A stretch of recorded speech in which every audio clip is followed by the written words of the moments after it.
बेंगलुरु में नया अदब के ज़ेर एहतमाम अदबी प्रोग्राम मुनाकिद किया गया। इजलास में शायर साबिक डीजीपी डॉक्टर अजय कुमार सिंह ने हिंदू ज़बानों अदब पर अपने ख्यालात का इजहार किया। साबिक IPS खालिद खलील मामून की निगरानी में मुनाकिद इस प्रोग्राम की सदारत साबिक additional chief secretary Chiranjeevi Singh ने की। इस इजलास का मकसद हिंदी ज़बान और अदब को समझना है। नया अदब की जानिब से मुख्तलिफ हिंदुस्तानी ज़बानों के अदब को समझाने के लिए मुहिम चला रही है। उर्दू लोगों को अलग अलग भाषाओं का अदब जो है उसका परिचय करा है। अगर देश में जो भी आज गड़बड़ हो रहा है, ये लोगों को दूसरी भाषा और संस्कृति का जानकारी नहीं होने की वजह से ऐसा हो रहा है। मैं समझता हूँ ऐसा कार्यक्रम करने से उनका आपस में ये अंडरस्टैंडिंग आ जाएगा।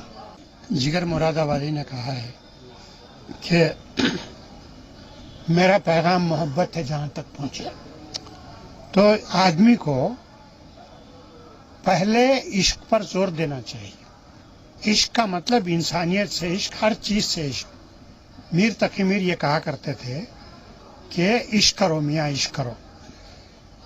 मैं आपको बताऊं कि यहाँ जितने बुजुर्ग मुसलमान बुजुर्ग इस मुल्क में आए, आप गरीब नवाज ख्वाजा मोइनुद्दीन चिश्ती की मिसाल दीजिए, तो उन्होंने उस वक्त के राजा के तमाम सोबतों को सहने